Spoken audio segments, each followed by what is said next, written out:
In this segment, we'll discuss how to deal with the customer's various responses from "I'll take this payment" to "I'll take this payment but I don't want a product" to "I don't want any of these options." Before we go into those various responses, I'd like to take a moment and kind of just walk through from start to finish how we've discussed engaging with the customer to presenting the initial offering. And it would look more like the customer walking into the F&I office. First of all, get up from your desk and meet this customer at the door. If someone were to come to your home, you have a tendency to meet them at the door, invite them in, offer to have them have a seat, and then you'll sit down and engage with that customer. Think of that customer as coming in your home. It's a very uncomfortable situation. The customer's been out buying a car for a couple of hours. They walk down a long hallway into an F&I department. You're sitting at a desk, and they come in. It's pretty awkward. Get up and meet them and engage with them. And start with, "Hi, I'm Rob Norris. I'm the business manager. Come in and have a seat." Invite the customer in and explain to them your position. And say, "As a business manager, I will be handling all your delivery paperwork and all the financing if applicable. First of all, I'd like to thank you for doing business with us here at ABC Chevrolet. I'm one of the last managers you'll meet here at the store, and I personally want to thank you for doing business with us here and congratulate you on your new car." Now, as we go through this process, Mr. Customer, if you were to have a question, please be sure to stop and ask. I want to make sure it's one of the more informed deliveries you've ever had on an automobile. Let me ask you at this point, has anyone discussed a payment with you? Now we're going to assume at this point the sales department's discussed a payment. This customer's looking at borrowing about $21,000. On 60 months at 10%, he's facing about $445 on just the base payment. So if that customer were to say, "Yes, the salesperson told me we would be at $445, the first thing we want to do is verify we can deliver the car at $445. We'll go to our computer, we'll type that up and turn back to the customer and say, "Yes, in fact, $445 delivers the car today." However, when you finance a vehicle, you have certain repayment options, and that's what we'll discuss at this point. Turn the option sheet around and go right to option number 1. And when you go through the disclosure of the option sheet, do not at every step tell the customer what product you're presenting. When you're going through option number 1, you are selling to that customer that whole repayment option. You don't have to tell him it has a service contract, and it has life insurance, and it has accident and health insurance, and it has gap insurance, and it has theft protection, it has a tire and wheel policy. It's too much for the customer to digest. Just tell him what option 1 will do for him. It sounds something like this. "Mr. Customer, under option number 1, we've more than doubled your base manufacturer's coverage with enhancing service policy, which means for the course of your 5-year loan, you're going to have coverage all the way up to 75,000 miles or 5 years, whichever comes first. The max out-of-pocket expense for you under option number 1 would be $50 deductible, regardless of the repair under coverage. In addition, option number 1 will pay your vehicle off in full if you were to die. It'll issue your title to your estate along with a check for the unpaid interest. In addition, option number 1, should you be disabled, we'll step in and carry the payments for you. Not necessarily in the hospital, but just under doctor's care, your payments will be made in this vehicle on the loan term in conjunction with the installment contract. Moreover, under option number 1, we're providing the complete driver care, which means if your vehicle's ever totaled or stolen, you won't personally be responsible for the deficit at time of loss. The insurance company will settle at one level and many times as short of what your payoff is. This gap policy and the driver care will pay the difference plus your deductible up to $500. Attached to that's the equity rider, 64% effective in the reduction of theft, but if it doesn't work in reducing theft of your vehicle, you'll receive an additional $5,000 towards the replacement of your vehicle. We'll put you in a rental car where you're going through the inconvenience. Best of all, we'll apply another $1,000 towards your deductible. And for a full 5 years, if you damage a wheel or tire on this vehicle due to a road hazard, we will repair or replace all the wheels and tires, no individual wheel and tire limit for the course of 5 years, and that'll provide you with a 24/7 emergency roadside assistance. And option number 1, it's going to give you a payment of $500 on 60 months. Option number 2 is the same as option number 1, but if you were to die, we're not going to be able to pay your loan off. The title will go to your estate as a liability, not an asset. And in option number 2, if you were to be disabled, doesn't matter why, we will be unable to make your payment for you. You'll have to make the payment regardless of your disability. The good news is it's going to bring your payment down to $495. Now, in option number 3, we've added 12 months to the loan. It's a simple interest loan. Any money you pay to the loan over and above the base payment goes right towards principal reduction.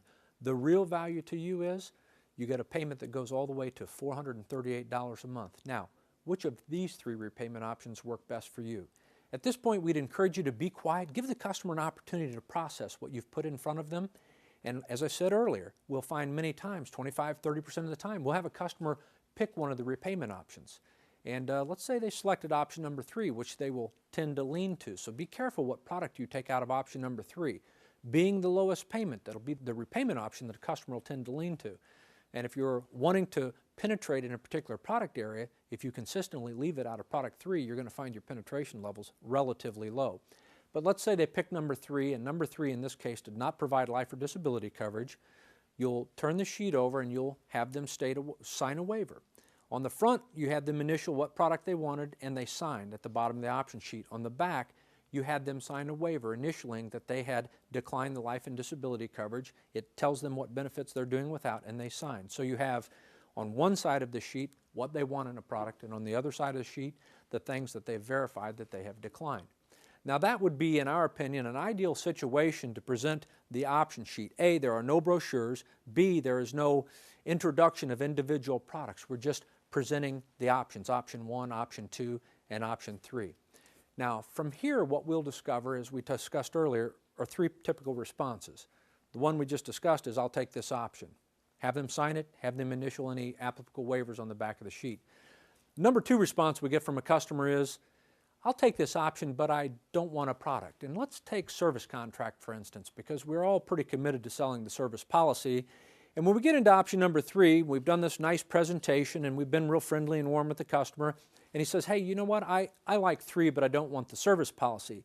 You have to be careful, because at this point you'll have the tendency to think to yourself, you know what, I have these other products. All I have to do is get my brochure out and sell him on why he needs a service contract, and I can get the service contract and draw this profit. The unfortunate part is you're leaving menu selling at that point. What you're doing now is entering into step selling. What you're also doing is projecting to the customer that matters to you whether he buys the service policy. And the first time it seems to make a difference to you as to whether they buy a policy or not, you'll get a level of resistance from the customer.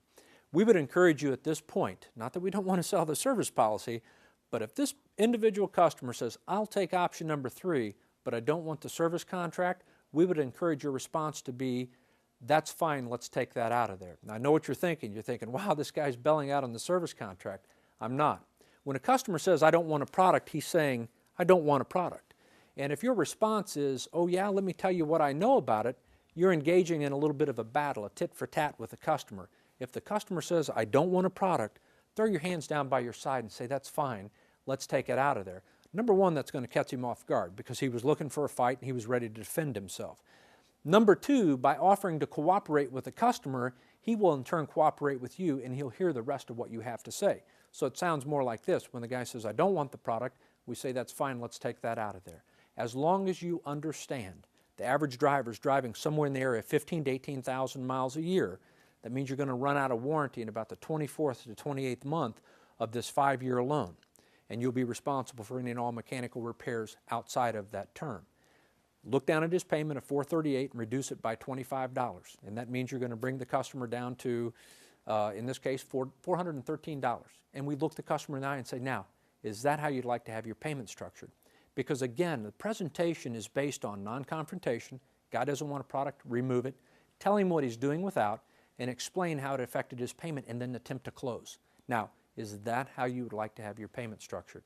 And if the gentleman says yes, that's fine. Circle it, have him initial, have him sign, flip it over, and have him sign the applicable waivers on the back. Now, from this point, we would encourage you to begin to print your paperwork, from your state forms to your odometer statements to your agreement to provide insurance to your loan contract, everything you need to do to deliver the vehicle.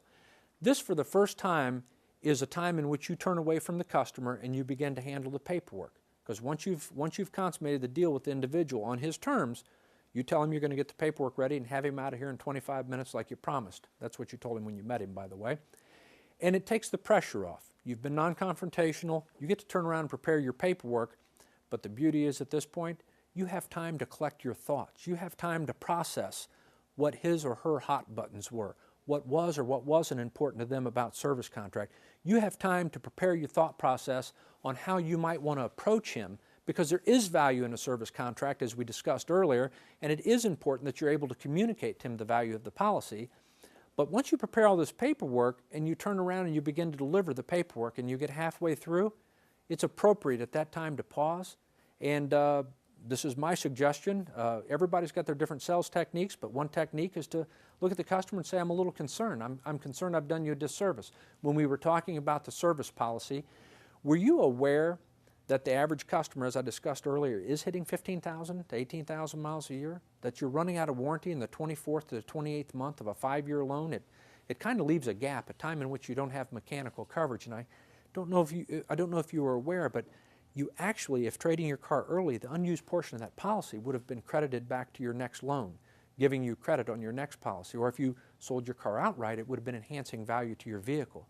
But the bottom line is, for about $23 to $25 a month, that would have provided you with a fixed maintenance savings account. Now, whatever your words are to build value in a service contract, I would encourage you to use your words. My point is, don't use your words until the appropriate time. In the middle of the menu presentation was not a time to overcome his objections. At the end, after you've cooperated with the customer and you're delivering paperwork, take a hard run at step selling a product, especially a product that you believe in, like a vehicle service policy. We're just encouraging you to do it at the proper time. Let's look at the third response that we would get from a customer, and as I mentioned earlier, I think is one of the most opportunistic responses that we get is, and let's think of the most aggressive customer that we may have. We present our menu, we introduce ourselves, we thank him for doing business with him, we congratulate him on his new car, we invite him to ask us questions as we go through. We're being very forthright and pleasant with the customer. We lay everything out in front of him, and just as prescribed in this series, and we ask now which of these 3 repayment options work best for you, and we have the absolute worst case scenario response from a customer, and that is, hey, look, I don't want any of this stuff, I just want the car. Now, typically a finance manager today would push a menu aside and begin to take a product and step sell because there's pressure to perform, to generate revenue, to penetrate with products. So they'll take a product and think to themselves, I've got to sell this guy something, and we get our favorite product, typically a service contract, maybe GAP, and we put a hard press on the customer. Well, there's 2 problems with that. Number one, they know we're putting hard press on them. And as I mentioned earlier, when it appears as if it matters to us whether a customer buys something or not, they'll resist all the harder, okay? So when a customer says to you, hey, I don't want any of that stuff, we're going to encourage you to accept the rejection. That's the magic of option selling, and that's the magic of what we call passive-aggressive closing. Guy says, I don't want anything. Look him in the eye and say, that's fine. That's perfectly fine. Then if your objective is to be at $445 a month on 60 months with none of the products and services mentioned here that are available to protect yourself and the vehicle, Mr. Customer, we're going to set your payment up the way you'd like to have it set up. Fair? And the guy will obviously say, yes, it is. Well, right here under Customized, it's going to be $445 on 60 months as you have asked. And the guy says, that's good. First, though, I want to take a moment and explain why I set your repayment options up the way I did. When we looked at option number 1, we know the average driver is hitting 15,000 to 18,000 miles a year. And in addition to that, every customer that leaves our dealership has a service policy on their car. The question is whether they self-insure or transfer the risk, okay? But somebody's going to pay for the repair when the car breaks. Under option number 1, we were transferring the risk to the insurance company and we were keeping you covered under the loan term. That's why we included the mechanical service protection. Under option number 1, we know you're buying something today with tomorrow's money, and we know the number 1 reason for failure in installment lending is death and disability. And that's why we provided with the life and disability coverage under option number 1. Under option number 1, you cannot lease a car today without GAP outside of a few lenders because the lease company is the additional insured and loss payee, and many times that's the manufacturer themselves. And we felt if it made sense for the manufacturer to protect themselves, now that you're buying this vehicle and you are the additional insured and loss payee, we felt like it made sense for you to do the same. That's why we set the GAP policy in option number 1. Option number 1, Travelers Insurance Group clearly stated that theft deterrent numbers are 64% effective in the reduction of theft, but if it didn't work, it was going to provide you up to $5,000 to replace your vehicle, put you in a rental car while you're going through the inconvenience, and apply up to another $1,000 towards your deductible. That's why we did that. And under option number 1, we knew you couldn't drive the car without the wheels and tires touching the ground, and we know the average tire and wheel repair is about $450 to $500 a month, which is just about what the average deductible is, and that means the customers have to pay for those repairs out of their pocket. That was a 0 deductible policy, and that's why we did that. But let me ask you a question. Of all the products I mentioned here in option number 1, which one makes the least amount of sense to you? And then we would encourage you just to sit back and be quiet and let that customer digest that. Many times you'll have a customer come back and pick a product they feel most passionate against. Maybe it's life and disability. And by doing so, you can recalculate the payment without that product and give him another payment option without the 2 products. What the customer said to you initially is, I don't want anything. Okay? What you've said, instead of, let me throw 1 product back out at you, you said, let me throw all products back at you and let me have you just give me 1 no. Many times a customer will play into that. That's about as tricky as we can get in presentation, but let's analyze what we did there. We did a full presentation with a customer in a non-confrontational manner, and it happens to be a customer that said no to everything. So we cooperated with the customer, we accepted his rejection. That protects our CSI. It keeps the gentleman friendly with us during the process because we're being non-confrontational. And by doing that, we got that gentleman to allow us to give him 2 presentations. We gave him the initial presentation, he rejected it. And we said, that's fine, we'll do it your way. First, we want to take a moment and explain why we did what we did. So that allowed me to give the gentleman another presentation without aggravating the customer. If you think back, initially when I put the products in front of the customer and he rejected them all, if I threw the menu sheet aside, what I've just said to him is it didn't matter in the first place, and by doing so, I will have lost credibility with the customer. When I put everything out there and the customer rejected everything, I first of all accept the rejection, but for credibility's sake, I wanted to go back and explain why we set the repayment options up the way we did. Now what we do is we utilize the customized box here. Unfortunately, many times finance managers will look at this customized box as a means to step sell. The gentleman or lady or gentleman rejects option 1, 2, and 3, and then we take out our brochure and try to sell our favorite product and see how many of the products we can get the guy to buy under customized.